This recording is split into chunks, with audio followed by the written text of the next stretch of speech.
Hebu nikukaribishe tena katika kipindi hiki cha Kiswahili, uwe mwanafunzi ambaye umefungua chano hii Pamba Lugha na JMV TV. Leo ningependa nikufundishe hali ya kuamulu katika lugha ya Kiswahili. Uyu munsi ngiye kukwigisha uburyo wategeka umuntu mu Kiswahili.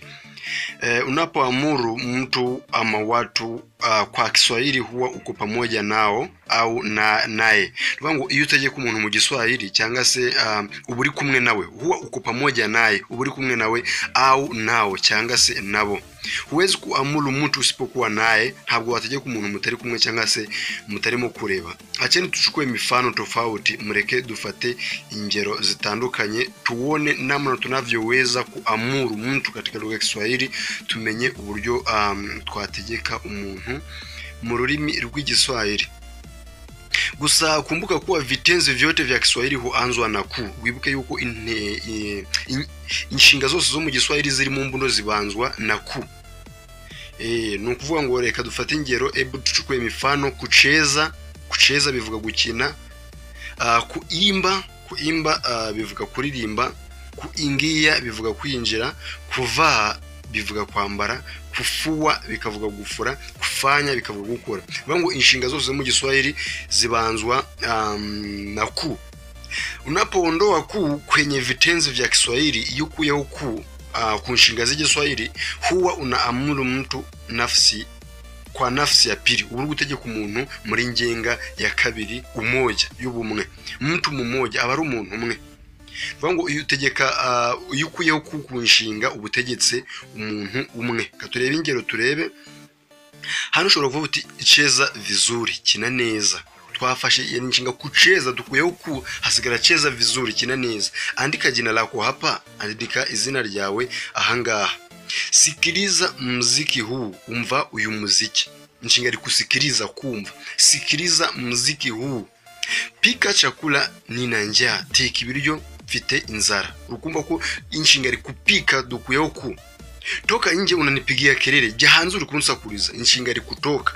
Simama mbere bila woga, hagarara imbere nta bwoba. Murukubona ko turi kugenda dukuraho ku tugeta dutegeka umuntu umwe. Unapoamuru watu wengi, iri gutegeka abantu benshi katika lugha ya Kiswahili, nafsi ya pili muri ngenga ya kabiri y'ubwinshi, unaondoa ku, ugenda ukuraho ku. Mwishoni mwa kitenzi palipo na a, mu mpera z'interuro ahari a, iwe hahinduke halafu uongeze ni, hanyuma uteranyeho ni. Vango urugero dufashe hano twavuga ngo simameni tumpokeye mugeni. Inshinga ri kusimama twakuyeho ku, yari kusimama iri inyuma, duhita twisimbuza twongeraho ni. Simameni tumpokeye mugeni, muhaguruke twakira umushitsi. Chezeni mpira hakuna shida, mukina umupira nta kibazo. Futeni ubao tujifunze Kiswahili, muhanagura ikibao twige Kiswahili. Tokeni nje haraka, muje hanze vuba vuba. Imbeni kwa sauti, muririmbane ijwi. Urukubona ko inshinga ri kuimba, kuririmba, twakuyeho ku, none hari a duhashira duteranyaho ni. Imbeni kwa sauti. Tokeni nje haraka, muje hanze vuba vuba. Futeni ubao tujifunze Kiswahili, muhanagura ikibao twige Kiswahili. Chezeni mpira hakuna shida, mukina umupira nta kibazo. Simameni mpokeye mugeni, muhaguruke twakira umushitsi. Noneho vitenzi vyenye silabi moja, yo hari inshinga zifite nuvango duvuga umuvugwa cyangwa se umwe, yukuyeho ku zigasigara ari imwe. Nuvango ziba zifite umugemo umwe, yukuyeho ku, izo zifite umwihariko. Iyo uvuze ngo kujya, kuza, ntabwo kuza cyangwa se kufa, gupfa, kula, kurya, kunwa, kuwa, ntabwo bavuga ngo urakuraho ku uvuge ngo la ngorya, no. Ahubwo izi nshinga zo iyo tugiye gutegeka umuntu mu Giswahili umwe, irakuzira igumana.